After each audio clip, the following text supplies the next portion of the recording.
'Twas the night before Christmas. Sorry. Should have had you wait till we got past all the tributes. All right.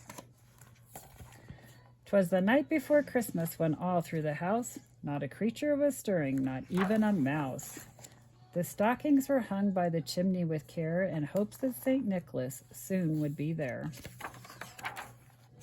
The children were nestled all snug in their beds, while visions of sugar plums danced in their heads, and Mamma in her kerchief and I in my cap had just settled down for a long winter's nap. When out on the lawn there arose such a clatter, I sprang from the bed to see what was the matter. Away to the window I flew like a flash, tore open the shutters and threw up the sash.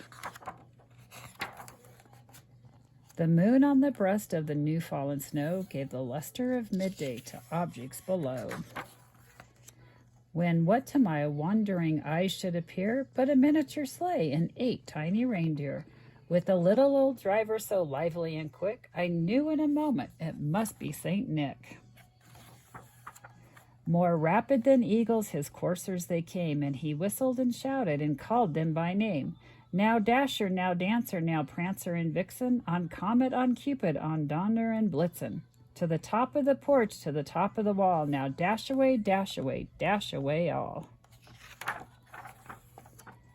As dry leaves that before the wild hurricane fly, when they meet with an obstacle, mount to the sky. So up to the housetop the coursers they flew, with the sleigh full of toys, and St. Nicholas too.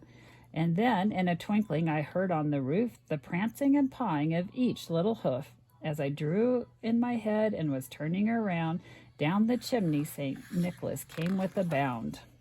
He was dressed all in fur from his head to his foot, and his clothes were all tarnished with ashes and soot. A bundle of toys he had flung on his back, and he looked like a peddler just opening his pack.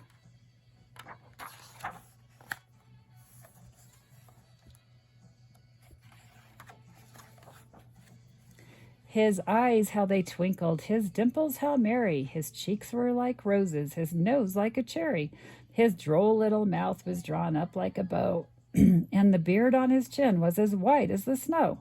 The stump of a pipe he held tight in his teeth, and the smoke it encircled his head like a wreath.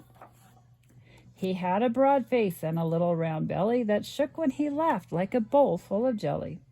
He was chubby and plump, a right jolly old elf, and I laughed when I saw him in spite of myself. A wink of his eye and a twist of his head soon gave me to know I had nothing to dread. He spoke not a word, but went straight to his work, and filled all the stockings, then turned with a jerk, and laying his finger aside of his nose, and giving a nod, up the chimney he rose. He sprang to his sleigh, to his team gave a whistle, and away they all flew like the down of a thistle. But I heard him exclaim, as he drove out of sight, "Merry Christmas to all, and to all a good night." The end.